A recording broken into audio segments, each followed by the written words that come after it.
Bien, académicas, académicos, estudiantes, funcionarias, funcionarios, comunidad universitaria, amigas y amigos, muy buenas tardes. La Facultad de Filosofía y Humanidades de la Universidad de Chile les da la más cordial bienvenida a esta solemne ceremonia de inauguración del año académico 2025 de nuestra facultad, que nos reúne hoy en el auditorio profesora Lucía Invernici.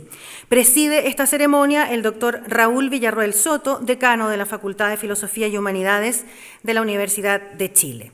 Agradecemos en primer lugar la presencia de nuestro invitado internacional, el decano de la Facultad de Filosofía y Letras de la Universidad de Buenos Aires, Argentina, profesor Ricardo Manetti, y también del secretario de Transferencia, Relaciones Interinstitucionales e Internacionales de la Facultad de Filosofía y Letras de la Universidad de Buenos Aires, profesor Martín González. Muchísimas gracias por estar aquí.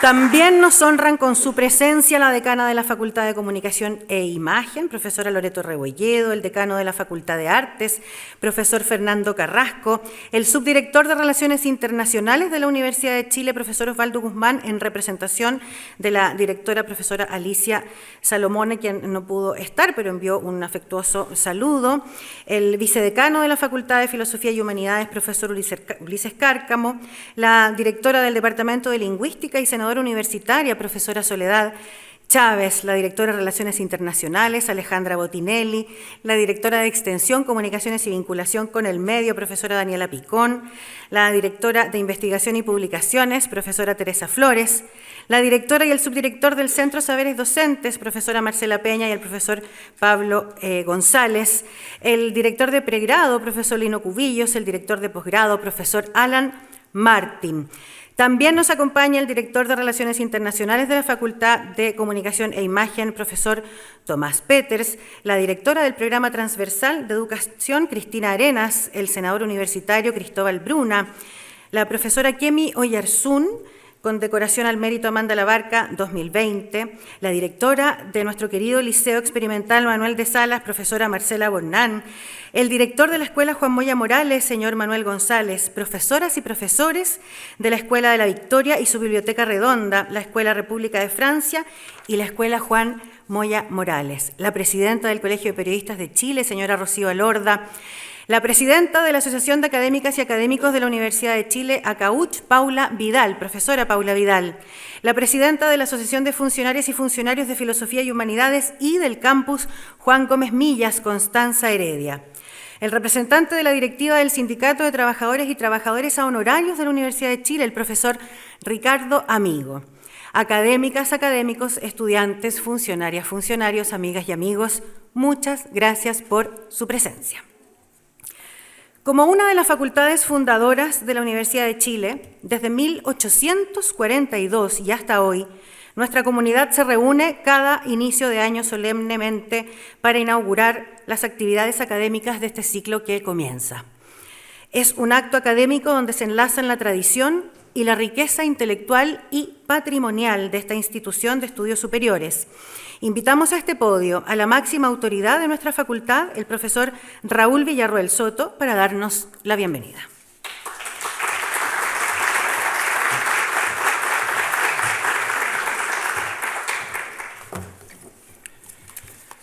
Muy buenas tardes. Bueno, les quería saludar muy cordialmente, ¿cierto? Y aprovechar la presencia de ustedes en esta importante ceremonia que de alguna manera representa el inicio de un nuevo ciclo, que sería el año académico de nuestra Facultad de Filosofía y Humanidades. Por lo tanto, quisiera saludar muy especialmente a nuestro invitado, ¿cierto?, ilustre, que es el profesor Manetti, también a quien le acompaña en esta visita protocolar, que es, digamos, el profesor Martín González. Evidentemente también, ¿no es cierto?, a la decana Rebolledo y al decano Carrasco, que nos honran también con su presencia. Bueno, y en general, ¿no?, a las autoridades de la facultad, a las personas que están representando, a las asociaciones de académicos y de funcionarios, Paula Vidal y Constanza Heredia, y a las autoridades universitarias en general y a quienes nos acompañan hoy, estudiantes, funcionarios y también, ¿no es cierto?, nuestros colegas del mundo académico. Bueno, para mí es un motivo de gran satisfacción tener la oportunidad de dirigir estas breves palabras en este día tan especial. La Facultad de Filosofía y Humanidades ha demostrado con creces a lo largo de sus casi ya 200 años, muy próximos a cumplirse, ¿no?, ser una institución de excelencia y de liderazgo, no solamente en el contexto nacional, sino también en el contexto internacional. Cuando digo en el contexto nacional me refiero fundamentalmente a esa posición de liderazgo, ¿no?, que indiscutiblemente ha ocupado y donde sobresale entre sus iguales, ¿no?, por la tremenda contribución que hace al conocimiento en los ámbitos de la docencia, la investigación y todos los demás que conciernen a la vida académica. Y además porque ha contribuido a la formación de innumerables generaciones de humanistas y de profesores y profesoras, que hoy día se distribuyen en distintos medios nacionales, cumpliendo siempre una función muy, muy importante y significativa a lo largo de todo nuestro territorio, pero también porque ha tenido un lugar de preponderancia en el contexto internacional, ¿no es cierto?, que se evidencia en la permanente presencia de su estamento académico más allá de las fronteras de nuestro país y a través de un innumerable conjunto de redes de permanente colaboración académica que ha ido construyendo a lo largo del tiempo con pares de otros países en todo el mundo y que a la fecha es posible constatar mediante aquellas actividades de cuya existencia puedo dar testimonio incluso por mi propia función. Ahora, del mismo modo, esta tarea de internacionalización también se manifiesta a través del gran esfuerzo que hemos venido haciendo para invitar a ilustres personalidades del mundo académico de las diversas latitudes y traerles a compartir sus experiencias de trabajo y sus particulares realidades humanas y sociales, nutriéndonos de sus saberes y aprendiendo del modo como enfrentan esa esencial tarea universitaria que es la producción y el avance con perspectiva social del conocimiento. En esta oportunidad hemos querido honrarnos con la presencia del profesor Ricardo Manetti, decano de la Facultad de Filosofía y Letras de la Universidad de Buenos Aires, institución con la que nos vinculan estrechos lazos de amistad y de cooperación.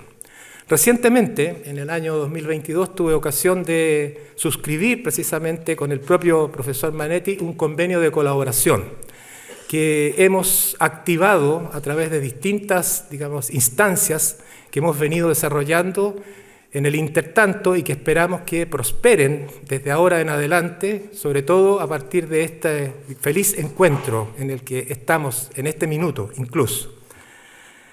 Nos interesa particularmente en este momento hacerlo, dado que la educación pública en Argentina se encuentra hoy amenazada por un programa político que está buscando, como ha dicho el propio presidente trasandino, y lo cito, destruir el Estado desde dentro, entendiendo que el Estado es una organización criminal que atenta contra la libertad, la del mercado ciertamente, y que la justicia social es un agravio al principio del mérito individual y la libre competencia. En este contexto amenazante, el ataque a la universidad pública y a la educación pública argentina pretende consolidar una política de ajuste y reforma neoliberal del Estado, la mercantilización de todas las esferas de la vida y el disciplinamiento social, transformaciones que son estructurales y que en nuestro país conocemos de sobra y ya sabemos muy bien cómo terminan y en qué inequidad impresentable finalmente se traducen. El actual gobierno argentino ha producido ya una brutal reducción del presupuesto educativo y universitario, suspendiendo el financiamiento de un sinnúmero de programas indispensables para asegurar condiciones adecuadas para la tarea educativa y la actividad académica, inhibiendo con ello la responsabilidad pública de una institución en la que la pluralidad de ideas y la integralidad de la formación promueven el desarrollo de una ciudadanía crítica y de una sociabilidad solidaria que puede poner en debate los problemas que aquejan a las mayorías y se compromete en la búsqueda colectiva de soluciones para resolverlos. Por esta misma razón, la consolidación de la democracia, la reafirmación del Estado de Derecho, el respeto y la protección de la institucionalidad educativa pública constituyen, a nuestro juicio, valores inestimables que en la actualidad resultan tremendamente relevantes frente a la emergencia de diversas acciones muy deliberadas que en nuestra región buscan de manera creciente y sostenida la degradación o el condicionamiento regresivo del Estado y el cese de las anheladas políticas públicas de inclusión y ampliación de derechos a duras penas conseguidas hasta ahora. En este nuevo año académico que ahora inauguramos, nos sigue animando el propósito de aportar a la consolidación de una facultad de Filosofía y Humanidades éticamente integrada, en la que resulte decisiva la participación democrática de toda la comunidad y donde la posibilidad de expresión de sus integrantes nazca de prácticas efectivas de comunicación e interacción tanto formal como informal, definidas siempre por un carácter auténticamente plural y tolerante. Para ello es fundamental, así lo hemos creído, la generación de un ethos universitario que se funde en el diálogo simétrico, el respeto mutuo, el reconocimiento recíproco, la cooperación desinteresada y la deliberación crítica, que son las condiciones de posibilidad para que quienes integran la institución, situados en sus diversos estamentos, posiciones jerárquicas, desempeños cotidianos y compromisos personales, puedan llegar a sentirse responsables de las decisiones e implicarse activamente en el logro de los objetivos comunes. Estamos muy seguros de que la visita de destacadas personalidades del mundo académico, como el profesor Manetti y el profesor González, constituye un aporte muy significativo para una mejor orientación de nuestras reflexiones en este y muchos otros sentidos, y nos entrega herramientas que nos permiten seguir fortaleciendo la educación pública en todos sus niveles y los valores democráticos, asegurando en cada uno de nuestros actos el pleno respeto por los derechos fundamentales para hacer públicamente presente nuestra más sentida aspiración de futuro y compromiso rotundo con la democracia. Muchísimas gracias, profesor Manetti. Es un verdadero honor recibirlo en nuestra casa. Con su ilustre presencia podemos entonces dar por inaugurado el año académico 2025. Muchas gracias, muy buenas tardes.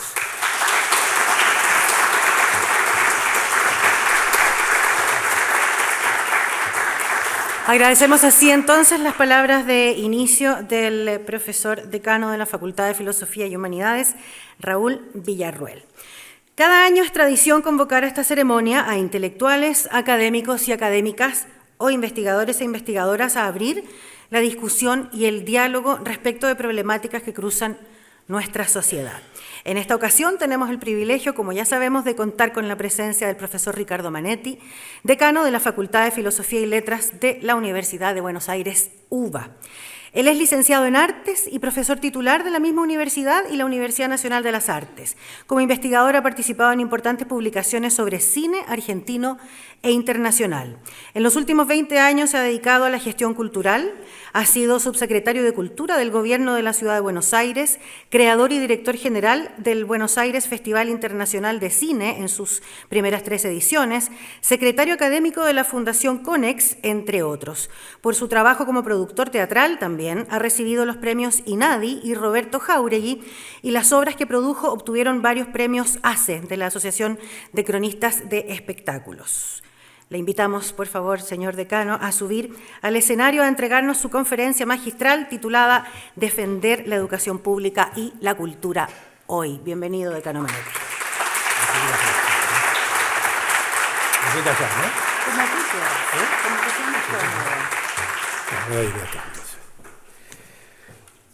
Buenas tardes a todos y a todas. En primer lugar, quería agradecer realmente esta invitación que me llena de orgullo. Orgullo es una palabra que utilizamos bastante aquellos que formamos parte de la universidad pública y gratuita de nuestro país, y sobre todo que refiere también a la Universidad de Buenos Aires. Me llena de orgullo poder estar hoy presente aquí en la Universidad de Chile, y quiero agradecer en primer lugar a quien es el decano de la Facultad de Filosofía y Humanidades, justamente al doctor Raúl Villarruel Soto. Muchísimas gracias, Raúl, por esta invitación, y como bien él señaló, hace unos años atrás, en el año 2022, firmamos este convenio para empezar a hacer una serie de actividades conjuntas. Recuerdo que la primera actividad que planificamos en aquel momento era realizar un encuentro para el año 2023, al año siguiente, para referirnos a conmemorar, a recordar los 40 años de la recuperación democrática en la Argentina y los 50 años del golpe militar en Chile, y lo que significaba y cómo repercutía también en ese encuentro llamado Ecos Trasandinos en las realidades y en los recorridos históricos, y también que daban cuenta de la memoria de ambos países. En esa oportunidad, en el 2023, tuve oportunidad de estar también en este auditorio, y ahora, cuando me encuentro aquí, y que voy a continuar también con mis agradecimientos, pero cuando me encuentro aquí también repercute lo que estábamos atravesando en aquel momento. En aquel mes de septiembre del 2023, cuando estuve presente aquí en la Facultad de Filosofía y Humanidades y también en la Universidad de Chile, me acuerdo que uno de los aspectos que nos preocupaban era que estábamos en un año de elecciones en el caso de nuestro país. Y sentíamos que podían emerger las derechas que estaban creciendo cada vez más. Pero nunca imaginábamos que íbamos a atravesar situaciones tan terribles como las que estamos viviendo en este presente. Motivo por el cual, además, para mí se vuelve, yo diría, por un lado están los ecos de ese 23, pero también complejo poder hablarlo hoy aquí, porque voy a hablar de mi país y por las angustias que estamos atravesando. Y básicamente, cuando también se escuchaba al decano, y hablaba, bueno, de los motivos por los cuales se invitan a determinados docentes a participar de esta actividad de apertura, yo decía que básicamente lo que tengo que hablar es de una cuestión de gestión, cómo se gestiona en una situación absolutamente de crisis, pero además entendía que esta invitación, como le hice también saber en aquel momento cuando me invitó a la secretaria de Relaciones Internacionales, así que muchísimas gracias a Alejandra Botinelli también por esta invitación. Cuando ella me invitó, yo en un primer momento dudé porque pensaba que tenía que estar en Buenos Aires por muchos de los aconteceres que estábamos atravesando, pero ella me hizo entender que era importante que pudiera venir a contar aquí con ustedes y contarles a ustedes también cuáles eran algunas de las peripecias, algunos de los problemas que estábamos atravesando. Y también lo entendí en el día de hoy también en un encuentro con Raúl, con el decano, donde entendía que fundamentalmente, como todo acto que tiene que ver con cualquier tipo de acción que llevemos desde nuestras facultades y nuestras universidades es un acto político. Y esto me parece que es lo que quiero remarcar y señalar. Creo que también esta instancia de estar hoy aquí, frente a este micrófono, frente a todos ustedes, y agradecerles a los decanos, a las decanas, a los vicedecanos y vicedecanas, también a los profesores y profesoras que me están acompañando, a las estudiantes y los estudiantes, entender que hoy estoy en presencia de un acto absolutamente político, donde siento el acompañamiento de la Facultad de Filosofía y Humanidades, pero sobre todo siento el acompañamiento de la Universidad de Chile y también de la Comunidad de Chile.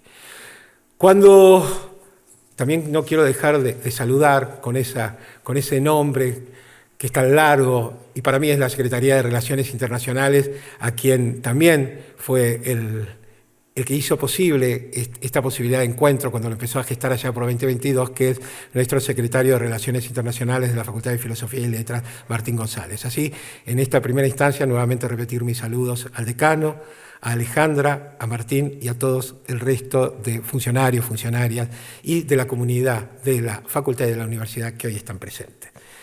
Señalar que cuando dije en el año 2023 me tocaba hablar de lo que significaba la recuperación democrática en la Argentina, lo que había significado aquel diciembre del año 1983 y que nos llenaban en aquel momento, siendo un estudiante universitario, pensábamos todas las transformaciones que íbamos a poder lograr. Y logramos muchas. Y logramos también recuperar en aquel año 83, y esto lo quiero señalar como uno de los primeros elementos para tener en cuenta, lo que recuperábamos en aquella universidad argentina era el concepto de ingreso irrestricto. Y voy a señalar 3 elementos que son claves para la Universidad Argentina. Por un lado fue la reforma universitaria del año 1918, por el otro lado la resolución por la cual se crea la gratuidad para nuestras universidades nacionales y públicas en el año 1949 y el ingreso irrestricto del año 1983. Digo porque son 3 hitos que son claves también para poder entender la coyuntura de este presente.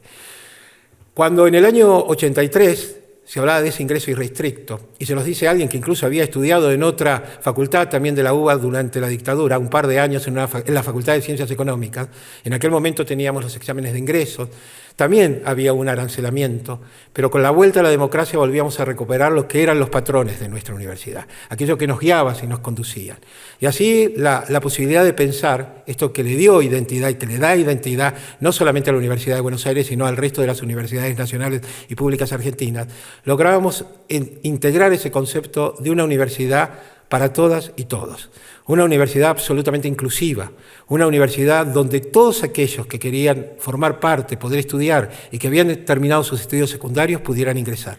Ese es un gran logro que nosotros consideramos importantísima para lo que es nuestra historia. Y sobre todo, también debiera decirlo esto en términos personales, para aquellos que en aquel momento éramos, en mi caso, formaba parte de una primera generación de ingresar a una universidad y obtener un título universitario. Esos son logros que permitió esa idea de ascenso social que tanto se marcó durante el siglo XX, durante las primeras décadas, fue también uno de los grandes logros de nuestra Universidad Nacional. Pero digo, esta instancia que empiezo a señalar en el año 83, deberíamos revisarlo hacia el pasado. Si bien las universidades en la Argentina existen desde hace 500 años, tenemos una universidad primera, rectora, que es la Universidad de Córdoba, no, hay que señalar que fue una universidad fundamentalmente elitista hasta la llegada del siglo XX. También incluso la Universidad de Buenos Aires, que fue creada en el año 1821. Recién en el siglo XX, con los movimientos estudiantiles y con el movimiento, yo diría, de los estudiantes que también iban conformando la aparición de una clase media en la Argentina, nos vamos a encontrar con la reforma del año 1918, que comenzó en aquella universidad a la cual señalaba y marcaba que cumplía 400 años, que era la Universidad de Córdoba. Ahí comenzó el movimiento de los estudiantes reformistas. Esos estudiantes reformistas luchaban fundamentalmente por la idea de cátedras libres, por la idea también de la posibilidad de concursos, que pudieran realmente acceder a los cargos dentro de la universidad, aquellos que lo hacían a través de concursos públicos y abiertos, elementos claves para pensar nuestras universidades en toda la región. Ese concepto importantísimo que lo tenemos incorporado, pero también fue una lucha ganada por las juventudes universitarias, esta idea de esos concursos públicos y abiertos. Por otro lado, también en ese sentido, como digo, las cátedras libres, los contenidos que tenían que plantearse, la libertad de cátedra, ese otro elemento fundamental. Además de esto, el aspecto de la extensión universitaria, que es clave, de qué manera nuestras universidades se vinculan con el afuera, cómo podemos pensar nuestros trayectos académicos, nuestros trayectos de formación en el campo de la investigación, pero que todo eso tiene que ser devuelto a la comunidad. Y ese es el punto clave para pensar el espacio de la extensión. Facultades abiertas, facultades hacia afuera, universidades abiertas, que piensen el vínculo con aquellos que le dan sentido y aquellos de los cuales fundamentalmente formamos parte. Entonces esos hitos claves que tienen que ver con la universidad, planteados en aquel momento, en el año 1918, donde incluso hubo un manifiesto liminar que invito a todos que pueden encontrarlo, y basta con googlearlo, el manifiesto liminar de la reforma del año 1918, van a encontrar que señalaban que estos logros eran importantísimos, pero que quedaban aún situaciones pendientes. Y así vamos a llegar a un segundo momento, como dije, el del año 1949. Una de las situaciones que quedaban pendientes era la gratuidad. Porque también es cierto que si bien estos elementos se habían transformado en la Universidad Argentina, faltaba algo que la volviera absolutamente inclusiva, estos términos que fueron tan importantes en los últimos años, la idea de la inclusión, la idea de para todos y todas, y todes, me atrevería a decir también en ese sentido. Sobre todo porque también las políticas de género van a ser claves en los últimos años para pensar los ámbitos universitarios.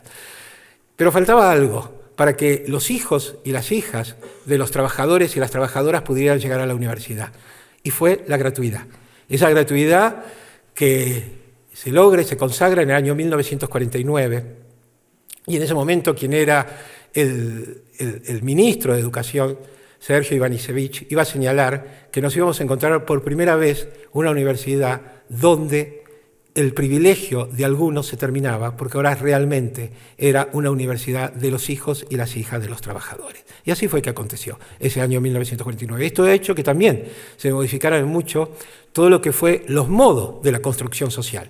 Y esto es clave también para entenderlo, porque la sociedad, cuando uno está planteando qué queremos defender hoy para llegar a este presente bajo el gobierno de Milei, estamos defendiendo también un modelo de sociedad.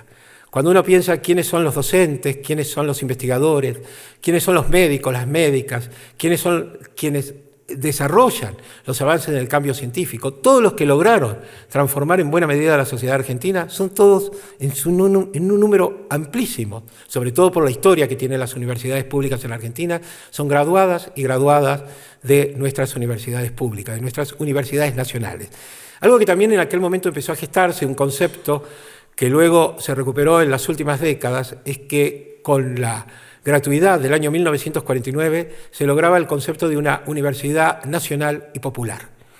Otros dos conceptos claves que quiero incorporar, no solamente la idea de una universidad pública, de una universidad gratuita, sino de una universidad que construye el entramado simbólico de la idea de lo nacional y sobre todo la idea de una universidad popular.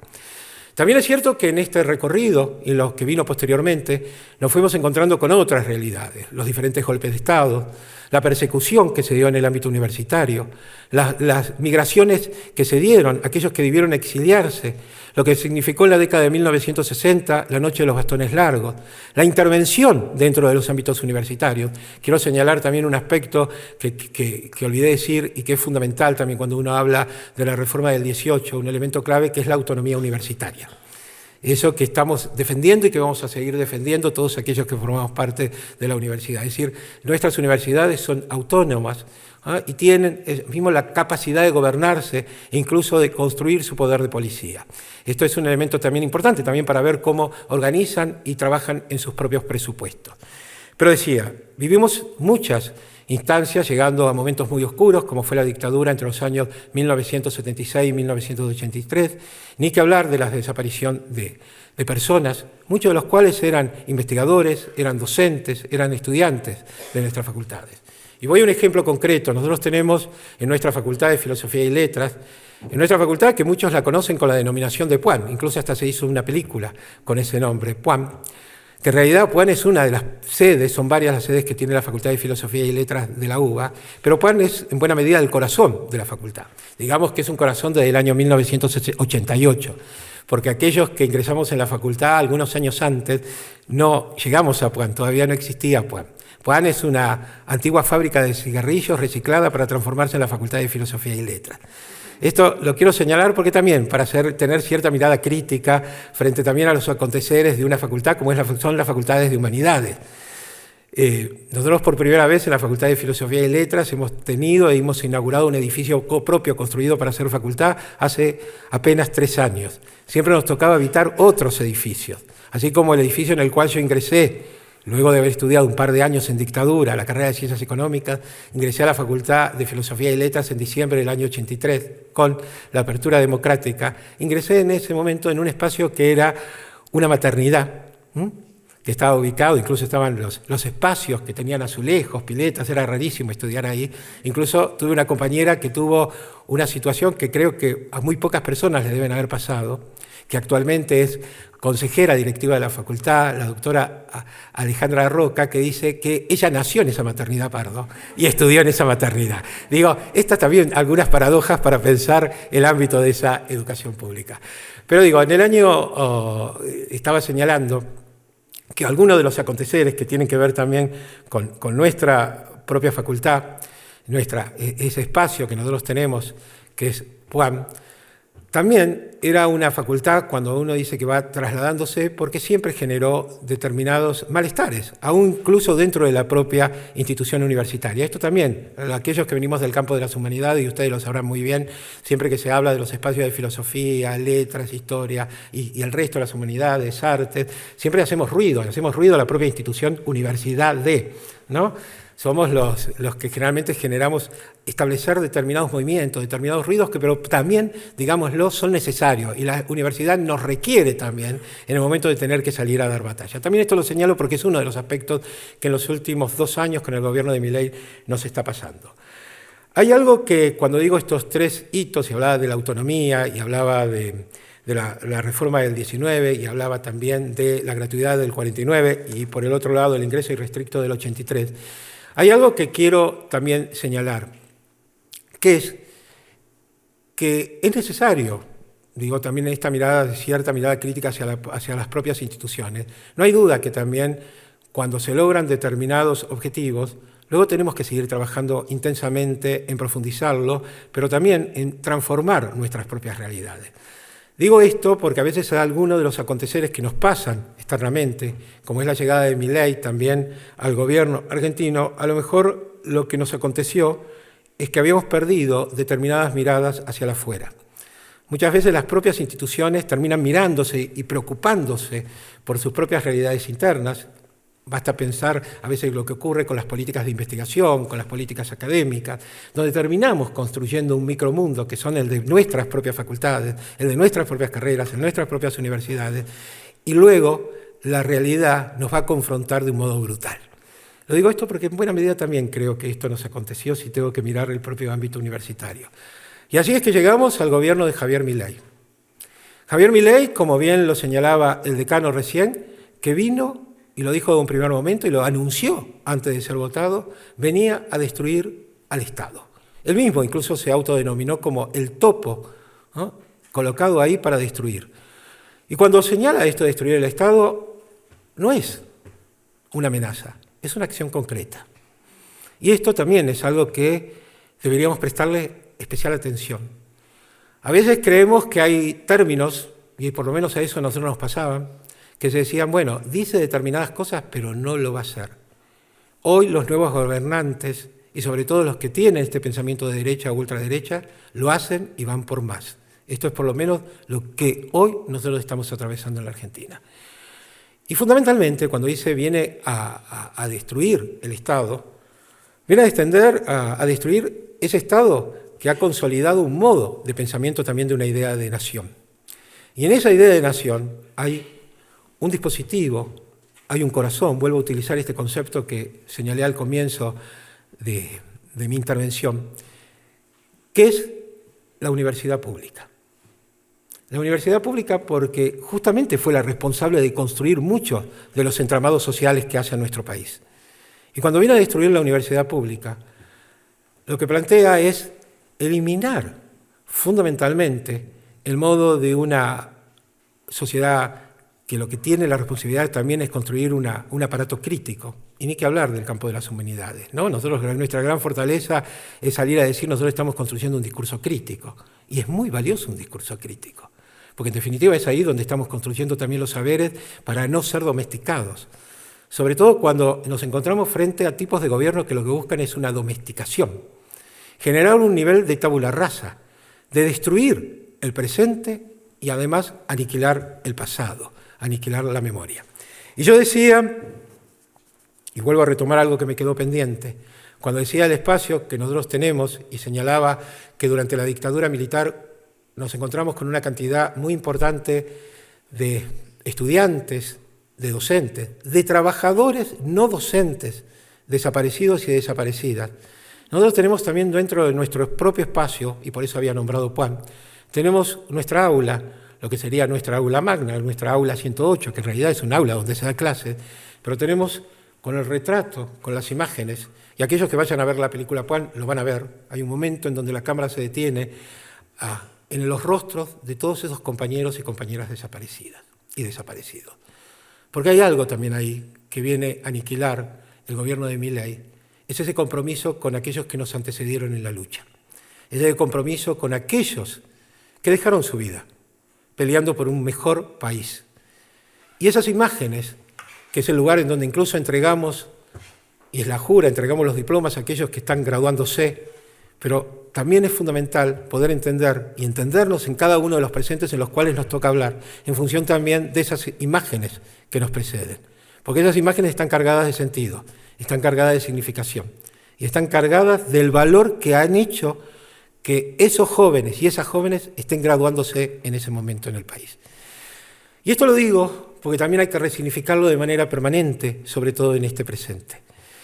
Una de las cuestiones que se señalan también de la idea de Milei, así como es este aspecto que señalaba de venir a destruir el Estado, venir a destruir las políticas públicas, tomar como yo diría, como uno de los grandes adversarios a la universidad pública, en la idea de esta batalla, sin ninguna duda, es un concepto que hay que tener en cuenta, es una batalla cultural, porque es una batalla ideológica, es una batalla para pensar dos modelos de países absolutamente diferentes.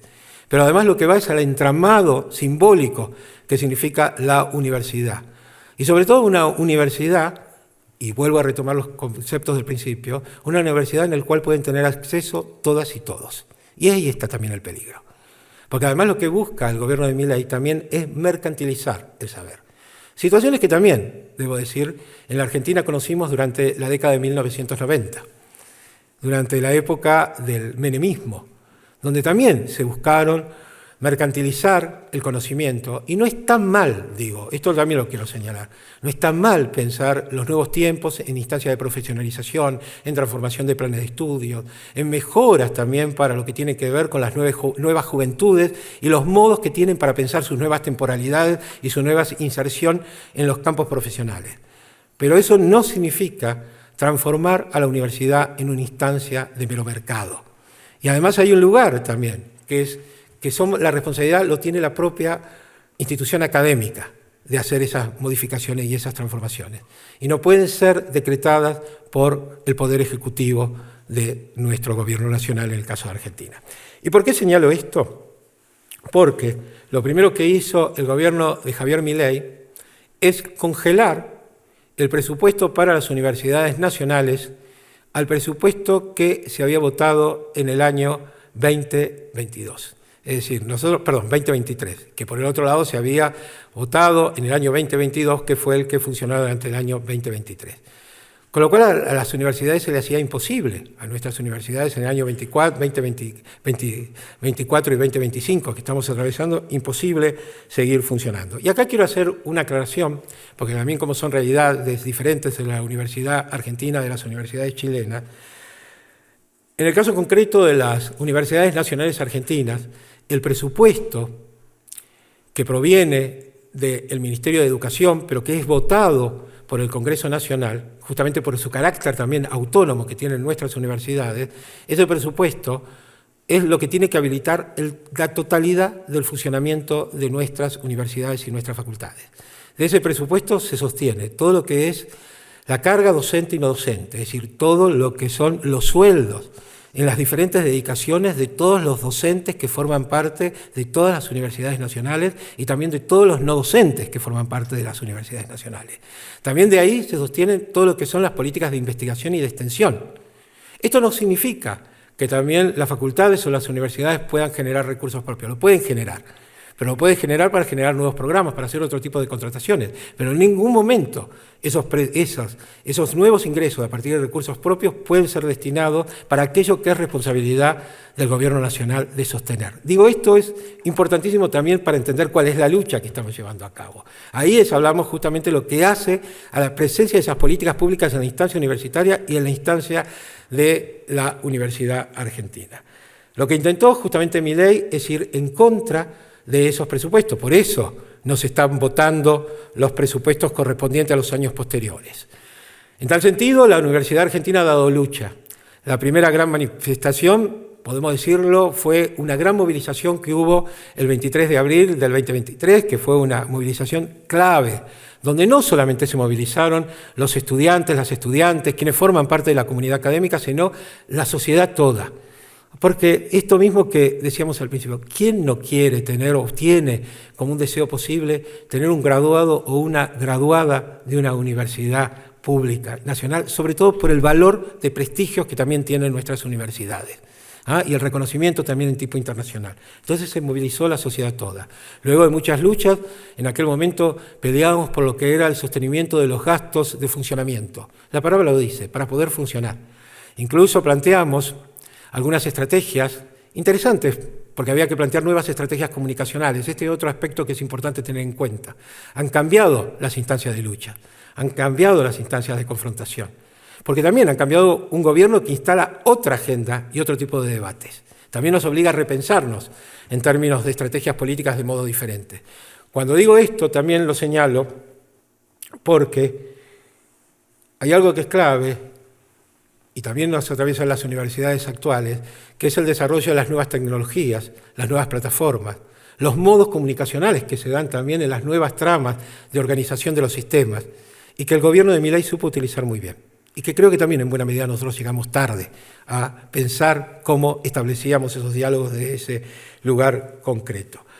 Y cuando digo que también llegamos tarde dentro de esa lógica, es porque en buena medida cuando Milei también lo que busca es, por un lado, hacer que no estemos funcionando porque los gastos, no tenemos plata para los gastos de funcionamiento, hubo algo que fue interesante por parte de la Universidad de Buenos Aires, recuerdo como una acción específica, pero que ahora estoy recuperando también para la memoria de lo que fueron algunos acontecimientos del año pasado, que fue en plena sesión del Consejo Superior, donde estamos presentes todos los decanos, decanas, la representación de profesores, de profesoras, graduados, trabajadores docentes y no docentes, y también estudiantes, fue provocar un oscurecimiento.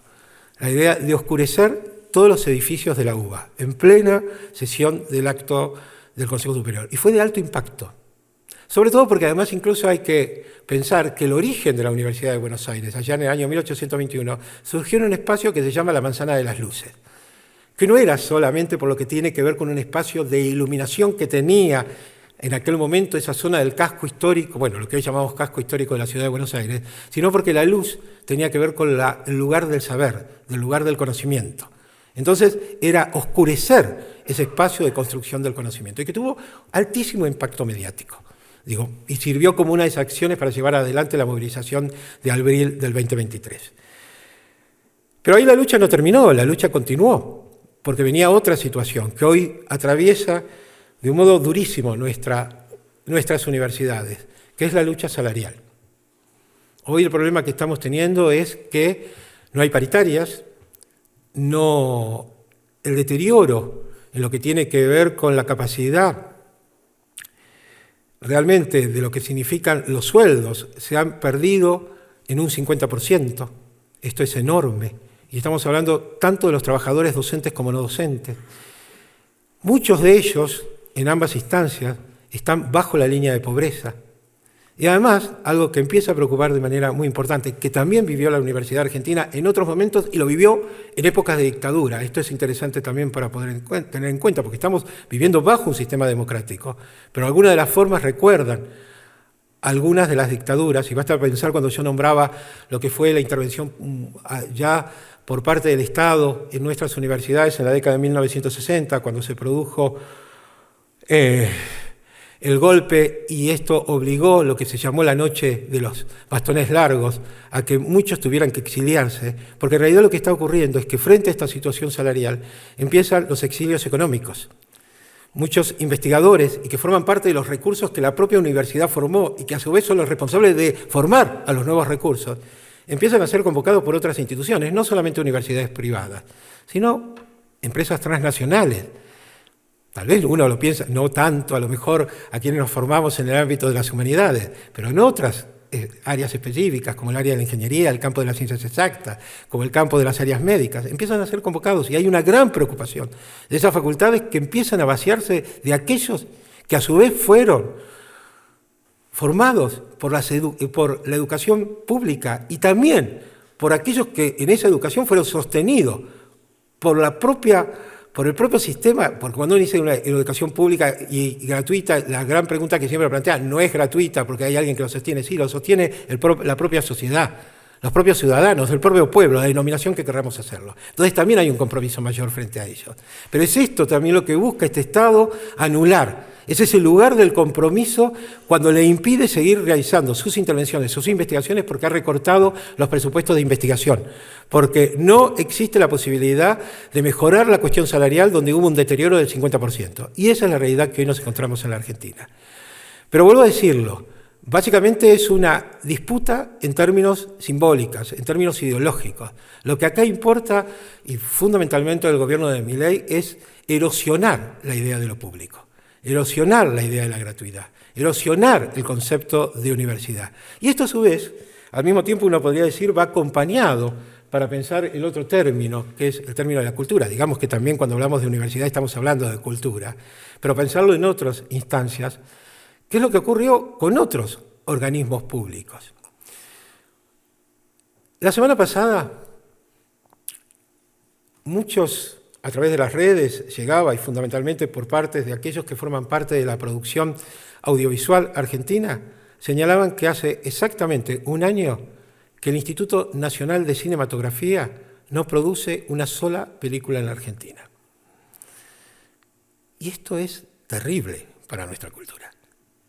Pensemos que el Instituto Nacional de Cine se creó en el año 1957 en la Argentina, básicamente para fomentar el desarrollo de nuevos realizadores, el desarrollo de nuevas producciones, para acompañar también los estudios sobre cine, porque todo eso nace de aquella ley del año 1957 donde se crea el instituto, pero además donde en el caso del cine argentino había una tradición de la creación de un sistema industrial desde la década de 1933.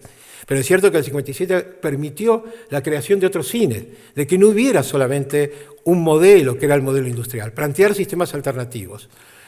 Cuando hoy, no llegando a este año del 2025, y estamos planteando que por primera vez, porque esto ni siquiera ocurrió en dictadura, esto también es llamativo, ni siquiera durante la dictadura el Instituto Nacional de Cinematografía dejó de producir películas. Uno podría decir qué tipo de películas producía, pero había una política cultural también en ese sentido, porque también es cuando uno dice no hay una política cultural, también lo hay, en este caso también lo hay. Pero básicamente lo que busca es anular cualquier tipo de imagen, de sonido o representaciones que den cuenta de este presente. Hoy hace un rato, en una entrevista, cuando me preguntaban sobre el tema cine, yo señalaba que lo que se busca también en el gobierno de Milei, porque las películas lo que hacen es dar cuenta de cuáles son los entramados ideológicos en un tiempo presente, pero luego son fuentes para pensarlos desde un futuro qué estaba ocurriendo en la Argentina en este momento. Es casi no querer dejar rastros de cuáles son las imágenes y los sonidos que se construían en este presente. También esto va acompañado de otras políticas, que es anular los archivos. Pensemos que una de las consignas que también ha movilizado la sociedad argentina ya desde hace varias décadas, a partir de la recuperación democrática, es de la consigna de memoria, verdad y justicia. Cuando uno habla de memoria, justamente también está, y ha sido una política de los últimos años a nivel internacional, el valor de los archivos, el resguardo de los archivos. Porque ahí está también resguardada nuestra memoria. El gobierno de Milei lo que está buscando es desmontar nuestros archivos, que esos archivos desaparezcan. Porque lo que está buscando también es una sociedad en un concepto de tabula rasa, donde puedan domesticar y automatizar también a la sociedad. También desde ahí hay una situación compleja, que es el lugar de los jóvenes y las jóvenes. No hay duda que muchos jóvenes acompañaron al gobierno de Milei, muchos. Y vuelvo a plantearnos, también es una responsabilidad nuestra, aquellos que tenemos determinadas edades, que tenemos determinadas responsabilidades dentro del ámbito de las políticas públicas, como es el caso de la universidad o el ámbito del ámbito de la cultura, no haber visto lo que estaba aconteciendo. También es cierto, y esto lo quiero remarcar, en lo que tiene que ver con la Argentina, digamos que nos tocó, esto a nivel internacional, lo que es la pandemia, pero en el caso de la Argentina hay que señalar que antes de la pandemia, en el año 2015, también asumió en la Argentina el gobierno de Mauricio Macri, un gobierno de derecha, pero que ni remotamente se parecía a lo que es el gobierno de Javier Milei. Y luego, cuando terminó ese gobierno en el año 2019, inmediatamente enfrentamos en el 2020 la pandemia, y todos sabemos las consecuencias que dejó la pandemia en la sociedad y sobre todo en los jóvenes. Yo lo señalo también esto porque hay toda una franja etaria que tenían 8, 9, 7 años cuando asumió Macri, hace exactamente 10 años. Y que luego esos jóvenes que tenían 8, 9, 10 años son los que fueron a votar hace 2 años atrás. Entonces también atravesaron otra instancia de país que a lo mejor hubiese sido interesante tener en cuenta qué tipo de entramado les tocó atravesar frente a donde se empezaban a plantear las políticas de las individualidades, donde se empezaba a señalar que todo tenía que ver con las condiciones propias, profesionales, individuales que teníamos y dejábamos de pensar que la patria era el otro, para pensar que básicamente lo que importaba era yo y cómo yo de mi lugar podía confrontar, pero sobre todo en una confrontación donde destruía el otro. Y se fue construyendo ese germen que también han sabido definir, y sobre todo algunas mujeres en el campo teórico, y solo voy a citar 2, una argentina y otra que es un referente sin ninguna duda internacional, que son lo que definieron como la política de la crueldad. Me estoy refiriendo a Rita Segato y a Judith Butler, para entender también de qué manera estos gobiernos instalaron lo que se llama la política de la crueldad. Una política que lo que ha buscado es absolutamente convertir al otro en un objeto, que desaparezca el otro como sujeto, y pensemos que el lugar de sujeto es como sujeto histórico, hacer lo que ese otro se desvanezca, y sobre todo apuntar fundamentalmente a aquellos grandes logros que se habían logrado en los últimos años, también muy ligado a aquellos sectores más vulnerables. Y por eso señalaba tanto a Rita Segato como el caso de Judith Butler. Y tenía que ver inicialmente con muchas de las cuestiones que también la universidad había incorporado, que también las políticas culturales incorporaron, que eran los sujetos que venían de los feminismos y los posfeminismos, de los transfeminismos, que empezaban a ser esos cuerpos vulnerables, o esos sujetos, o esas instancias, o esos campos de vulnerabilidad. Y también este gobierno buscó atacar esas situaciones más vulnerables dentro del espacio de las universidades, pero también dentro del espacio de la cultura. Digo esto para ir viendo a quiénes va atacando y también cómo va buscando criterios fundamentalmente de deslegitimación, que me parece que son claves fundamentales para señalar. Y acá voy a retenerme en algunos conceptos, porque había algunos ejes que había señalado y no quiero perderme. Dice, básicamente para el gobierno de Milei, la universidad es vista como un foco de ideología, de adoctrinamiento progresista, y estoy citando de manera textual, adoctrinamiento progresista, corrección política. Se le acusa de enseñar marxismo, feminismo, historia sesgada, construir cuando básicamente como si desde nuestros campos planteáramos solo un modelo, cuando en realidad lo que justamente enriquece el ámbito de la universidad es la diversidad de criterios y de planteos que justamente tiene que ver con las libertades de cátedra para poder pensarlo. El objetivo era claro, vaciarlas de contenido crítico y transformarlas en una fábrica de técnicos obedientes. Esto es en parte cuando yo señalaba este concepto de tabula rasa. ¿Qué es lo que se busca en ese sentido? ¿Y por qué busca ir directamente al fondo de nuestras universidades nacionales? En esta ofensiva tiene un trasfondo mucho más profundo. Se trata de una guerra contra el pensamiento, contra la duda. Pensemos lo importante, sobre todo para nuestras facultades, el lugar de la duda, la interpelación que genera la duda. Este es el modo que plantea justamente Milei, y lo dice en cada uno de sus discursos. Seguramente se han tenido la oportunidad de escucharlo, además el modo violento que lo dice, es la idea de que no haya ninguna duda, que haya certezas, pero aún esas certezas construidas sobre la base de las mentiras, porque esto es cómo construyo de la mentira en lugar de la certeza. Entonces yo, contra la duda, contra la complejidad. Nuestras universidades están marcadas por la idea de la complejidad, por la idea de aquello que no tiene que ver con la literalidad, con aquello que nos permite plantearnos en un lugar de interpelación permanente. En su lugar, lo que promueve es la posverdad, el sentido común violento y la glorificación del emprendedorismo salvaje. Hoy justamente cuando señalaba también esa idea del emprendedor es algo que ya venía del gobierno de Mauricio Macri. Esta idea de qué se está construyendo. Y cada uno y cada una podrá verlo también en función de la propia dimensión del espacio en que le toca hoy actuar. Son términos que, quiero decir, no están solamente en la Argentina. Lo que cosa es que en el caso concreto de la Argentina nos estamos atravesando en este momento como la aplicación concreta. Ya no es una amenaza, es un lugar absolutamente de aplicación de esta realidad. También, y por eso hablaba de esas imágenes, y esto tiene que ver a nuestra cultura, esto tiene que ver con nuestra memoria, esto tiene que ver con nuestras universidades. También se intenta instalar una visión negacionista de la historia. Se relativizan los crímenes de la dictadura. Se cuestiona la cifra de los 30.000 desaparecidos. En uno de sus primeros discursos de Milei, que les tocó dar en el Congreso de la Nación, señalaba ya y rondaba un número que ni siquiera lo quiero decir, para no darle ningún lugar de que pueda plantearse cierta certeza de ese número, pero además incluso lo hizo de un modo, con cierta humorada cuando habló del número. Recuerdo todavía cierta risa para expresarlo cuando señalaba y negaba nuestros 30.000 desaparecidos. Se atacan a los organismos de derechos humanos, se ha atacado lo que son nuestros centros fundamentales de la memoria, nuestros espacios de la memoria, se lo ha dejado de financiar.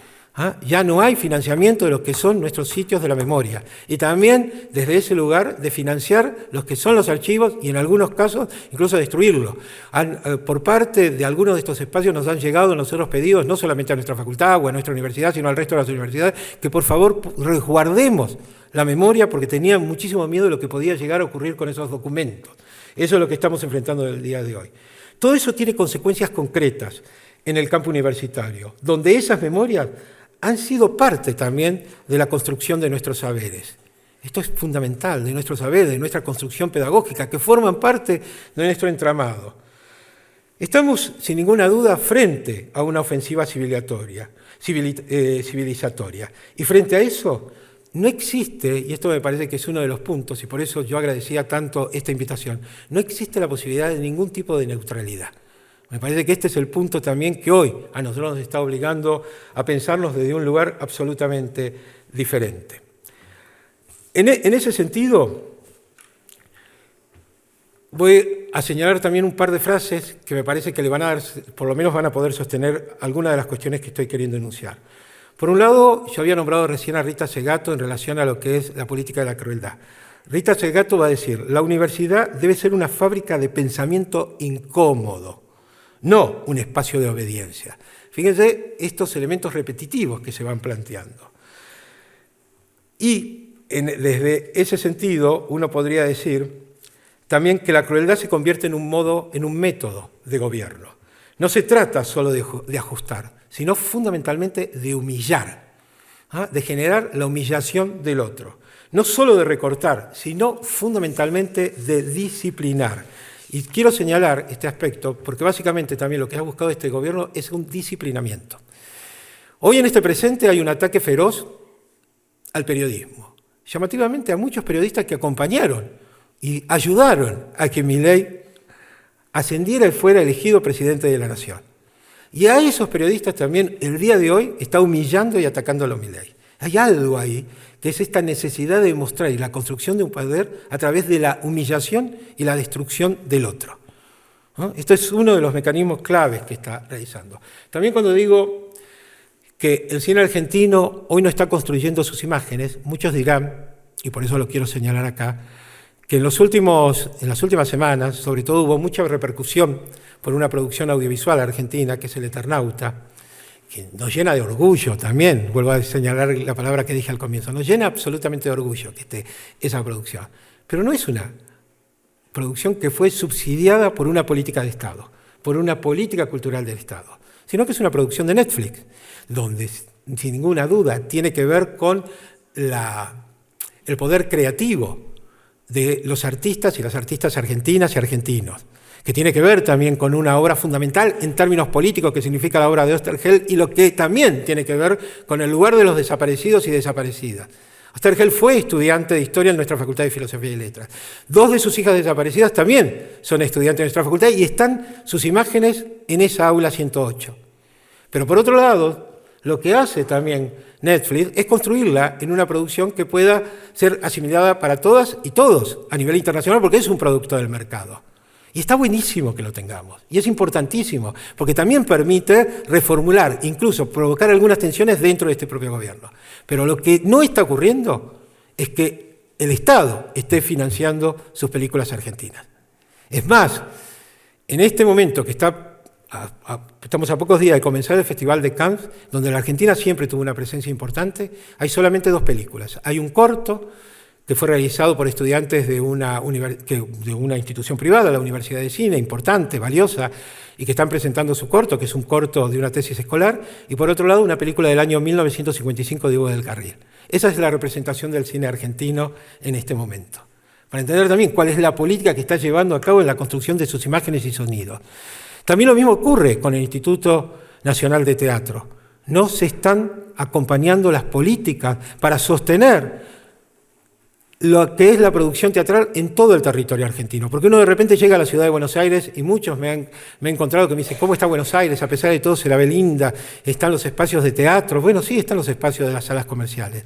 Pero todo lo que tiene que ver con subsidiar el teatro que se hace en todo el territorio argentino, en el resto de las provincias, hoy no existe, porque hoy no está justamente funcionando el Instituto Nacional de Teatro. También el Fondo Nacional de las Artes, organismo fundamental para subsidiar todo lo que son los proyectos innovadores, los que son los proyectos emergentes, claves, y de donde luego salían muchos de los que se van a consagrar en el campo artístico. Hoy tampoco está subsidiado. Estamos atravesando un momento absolutamente complejo. Y algo que quisiera también, para ir cerrando y redondeando alguna de estas ideas claves, es que no estoy hablando con un sentido nostálgico. Esto es clave tenerlo en cuenta. No es de algo que uno dice, esto aconteció en el pasado. No, esto tiene que ver con una idea que por lo menos aquellos y aquellas que nos formamos en una educación pública sentimos como un compromiso absolutamente necesario. Que hoy más que nunca es seguir dando batalla. Que es la responsabilidad que también tengo como funcionario, siendo decano de la Facultad de Filosofía y Letras. De una facultad que fue absolutamente referencial en las distintas luchas. Referencial también en aquella década de 1970. También referencial cuando se produjo y algunas de las consecuencias que tuvo el golpe del 55, donde había que ir generando y sosteniendo también determinados saberes. Referencial también frente al golpe que se produjo en la segunda mitad de la década del 60 y había que seguir generando determinados faros para no perder las universidades. También lo que se llamó durante la dictadura militar, y sobre todo muy ligado a la Facultad de Filosofía y Letras, esa universidad de catacumbas, donde se seguía estudiando por debajo, en lugares escondidos, los profesores y profesoras que estaban en un autoexilio que se habían planteado y donde los nuevos saberes llegaban desde ese lugar hasta que pudieron volver a la universidad en el año a finales del 83 y sobre todo en el año 1984. Que también estamos trabajando de un modo importantísimo, incorporando las nuevas realidades en las transformaciones que estamos dando en los nuevos planes de estudio. No hay duda que también es cómo incorporamos las tecnologías, la inteligencia artificial, que hoy no pueden quedar afuera de todo esto. Pero eso es una responsabilidad que nosotros tenemos de nuestra universidad y de nuestras universidades. Ahora, también la responsabilidad es no permitir que un gobierno destruya lo que ha sido una historia, y que no es una historia de la universidad, es una historia de todas y todos los argentinos. Así que en este sentido yo quiero fundamentalmente, y vuelvo a decir, agradecer este encuentro, agradecer que ustedes hoy lo estén acompañando, y así lo entendí como este acto político. Los necesitamos y las necesitamos. En este sistema de alianzas, espero que ustedes no tengan que vivir este proceso. Y acá lo quiero señalar especialmente porque la historia nos ha demostrado que nuestras realidades latinoamericanas empieza con la contaminación y a infectar un determinado lugar, pero luego se expande por el resto. Espero que simplemente esta humilde intervención sirva como un llamado de atención, porque todavía ustedes están a tiempo de que esto no ocurra. Es muy doloroso, es muy terrible, pero por suerte tenemos la fuerza para seguir combatiendo. No importa las canas, no importa el pelo blanco. Aquí estamos para seguir dando batalla. Gracias, Facultad de Humanidades, gracias, Facultad de Filosofía, gracias, Universidad de Chile, por estar presente en todo esto.